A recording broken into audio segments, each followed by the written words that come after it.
Hi, everybody, and welcome to Ivy League Analytical English. I'm Karen. And I'm Wesley. 好，我们来看看今天翻译的第一题。它的中文是说，富比士杂志最近发表10种世界最恶心食物的名单，其中包括皮蛋。那我们这里已经提供了皮蛋的英文，叫做 Chinese preserved egg。那 preserved 就是腌制的，或者是这个用一些化学的这个东西来把它让它能够保存久一点的意思。不一定是化学的。It could be salt, although I guess you could say that salt is also a kind of chemical. 好，所以包括用盐来腌制的，也可以叫做 preserved。它主要的 idea 就是让这个食物能够保存的久一点的意思。Which reminds me of something I learned some time ago. The only natural food that does not easily degrade or mold easily is honey. Oh, yeah. Honey you can leave out and nothing will happen to it. Oh, okay. I think I heard that from Bruce, actually. Oh, okay. Yeah, 好，这个好像蜂蜜这个通常来讲，在自然环境之下是不会自己这个分解或者是腐烂等等变质的当然要纯的蜂蜜OK， 那我们看看这个句怎么翻呢？那富比士杂志富比士这个题目里面也告诉我们了就是 Forbes。How do you pronounce that word? Forbes. Forbes 不要念 Forbes 你不要。Which reminds me of another one, which is Skype. Oh, okay. In the Chinese-speaking area, people say Skype. Yeah. Now, I guess, 就是约定成熟, a lot of people are just used to it, and that's the way you say it. But in English, it's called Skype, not Skype. So if you're speaking Chinese, you say Skype, I guess it's okay because everybody says it. But if you're speaking English, please call it Skype, capital S-K-Y-P-E, Skype.Oh, thank you for pointing that out. Yeah, a lot of people don't know that. OK, 好，所以这个富比士Forbes 好，那个杂志加个 magazine， 最近就是 recently。那发表有好几个字可以用不过在这里呢，这个感觉起来好像是他这个很宝贝的东西，他把它放出来，让大家知道这个东西。所以呢，我用了一个动词叫做 released 那就是这个它原来一直是释放，在这里就是把这个很 juicy 的这个 information 放出来给大家知道，所以用发表来用这个字来表示也可以所以 released。 然后呢，接下来10种世界最恶心食物的名单。所以这个10种世界最恶心食物，这个其实是修饰那个名单。那在中文里面，我们可以在名词前面放很长的修饰语，但在英文里面呢，通常不允许这种情况，所以英文我们会讲 list。那我们可以说 released， 那你可以说 a list， 但是其实这个地方这个 list 是属于这个富比士杂志的，所以我们可以用 its， 感觉起来它关系更紧密，所以 released its list。然后呢，世界10种最恶心食物，那英文有一种常见用法叫做 the top 10 most 什么什么 in the world。那这里呢，我们就直接套进去 its list of the top 10 most disgusting foods in the world。那食物 food 我在这里加了一个 s， 因为这里我们要强调是10种不同的种类的食物，所以加了 s。那 food 如果说你是指食物，泛指食物，不强调它有不同种类的话，通常是不可数的。好，然后呢，这前面这个子句完了，那我们要告诉我们的读者说，其中包括皮蛋，我就打个逗点 ，and it includes 就是包含了，那皮蛋呢 Chinese preserved eggs 那就是皮蛋那个 x 加个 s， 因为这里就是泛指这个皮蛋好，那我整句我再念一次。Forbes magazine recently released its list of the top 10 most disgusting foods in the world, and it includes Chinese preserved eggs. Okay, good. Here's my translation. Forbes magazine recently published their list of the world's 10 most disgusting foods, and it included Chinese 1,000-year-old eggs. Now, as Wesley said, we've already given you the English translation as preserved eggs, and that's perfectly fine. Either way, I don't think that most English speakers are going to understand it unless they have tried it and they'll say, oh, I had this disgusting thing when I was in Hong Kong, blah, blah, blah. They may have that experience. But it's actually, I think, a bit better known as 1,000-year-old eggs. 那是很传神. It's a very colorful kind of translation. I like it myself. We think it's funny. And some people will actually ask, is it really 1,000 years old? Well, then we probably would have used up our store a long time ago. In any case, I think it's kind of a cute and fun name, so I chose to use it here even though they've already given you a perfectly good translation. And as Wesley said, Preserved means that it's been treated so that it can actually stay edible, not necessarily fresh, but edible for a very long time. It could be with salt, it could be with sugar, or all kinds of different things. But 1,000-year-old eggs, everybody knows exactly what you mean if you know what you're talking about. So this is the translation I chose here. My translation again is, Forbes magazine recently published their list of the world's 10 most disgusting foods, and it included Chinese 1,000-year-old eggs. And I'll add one more thing. I was going through a dictionary of uncommon words, and it included the word 皮蛋, spelled P-I-T-A-N or P-I-D-A-N. I don't exactly remember. But that is a dictionary of unusual words, so don't expect any English speaker to understand it. However, it has appeared in print in English before. If it's spelled P-I-T-A-N, then that is what we call Wade Giles romanization, 魏妥玛氏，那已经过时了。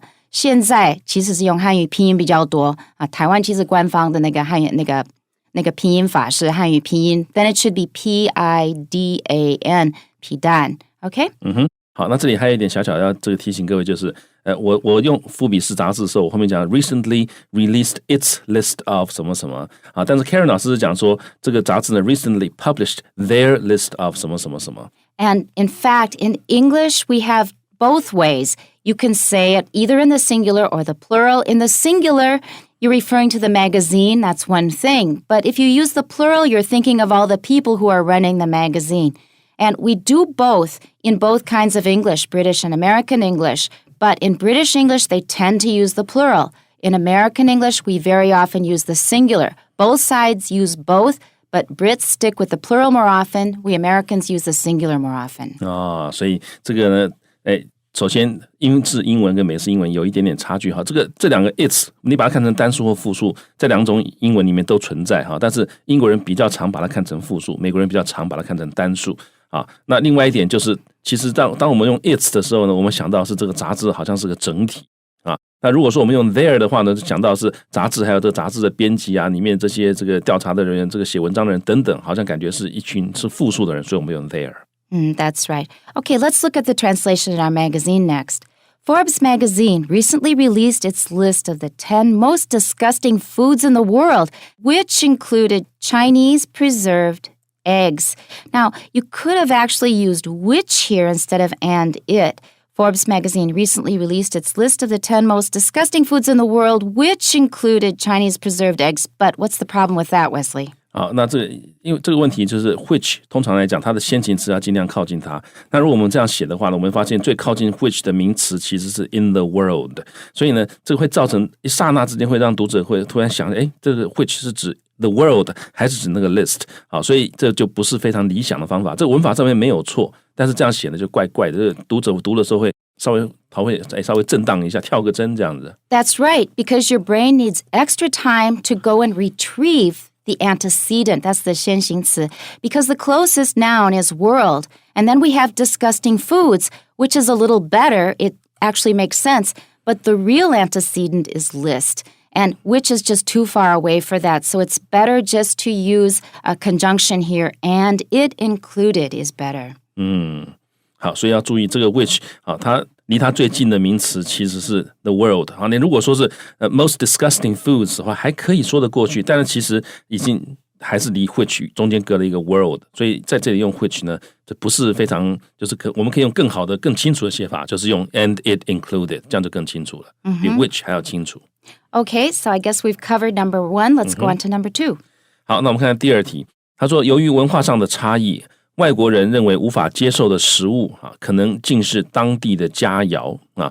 那在这个翻译的里面呢，我们先看到由于文化上的差异啊，英文里面有一个很常见的一个 collocation， 就是啊这个 due to cultural differences。好，那注意这个 differences 是复数，因为文化上的差异绝对不会是单数啊，所以 due to cultural differences， 然后呢，外国人认为无法接受的食物。啊，这个地方当然你可以说 the food which 什么什么什么，但是其实它英文里面有更简洁的方法，就是 what 用 what 啊来代替这个 the 加一个名词再加一个 which 啊，所以 what foreigners 外国人 find 啊 find 在这里是认为，这不是找到的意思。What foreigners find 后面加一个补语啊。那这个补语就是要表达无法接受的食物啊。那在这里呢，其实我们用一个字就解决的，就是 inedible 啊。刚刚这个 Karen 老师有用到这个字啊 ，edible。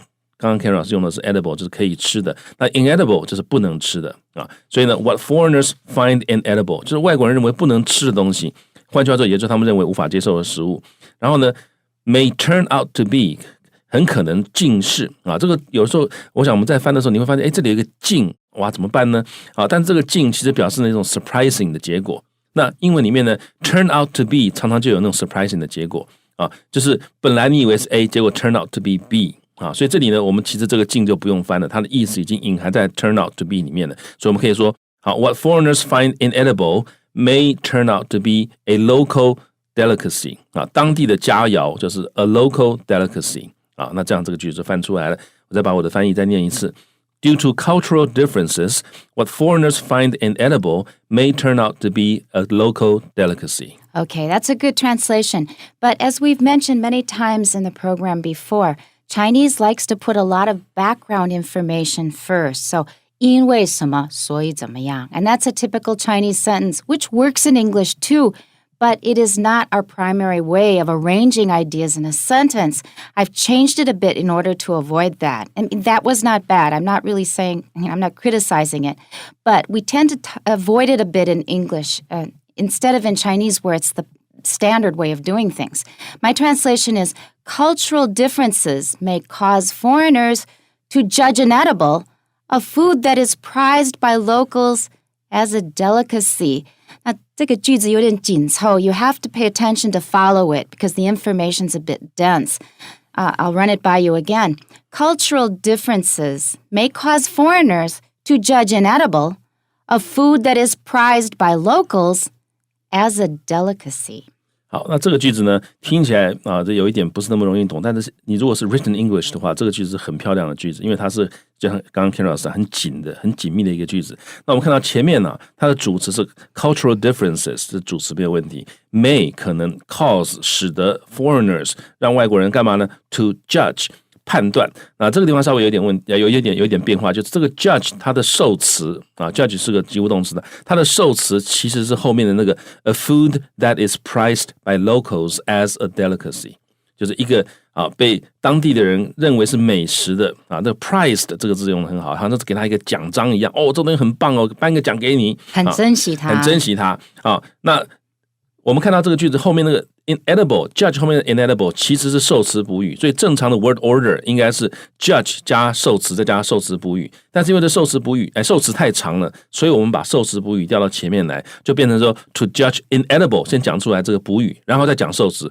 好 to judge inedible a food that is prized by locals as a delicacy。啊，那这样子的话，就符合那个英文重的东西要放句子后面的这个规则，所以这个句子念起来就是一个念起来是非常道地、很舒服的一种英文。但是有一个很重要的点，就是我刚刚讲的那个 judge 那个补语 inedible， 那它是受词补语，它因为它指的是那个 food， 你要把受词补语先调到前面来，因为它受词很长，所以把受词补语调到前面来，受词放到最后面去，这样就可以了。And the other big difference is what I mentioned a minute ago. Instead of saying because of cultural differences, we just make cultural differences the subject of the whole sentence.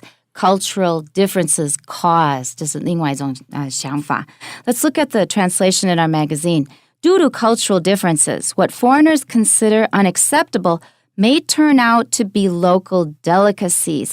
Now, they used some things that Wesley used due to cultural differences, which is fine.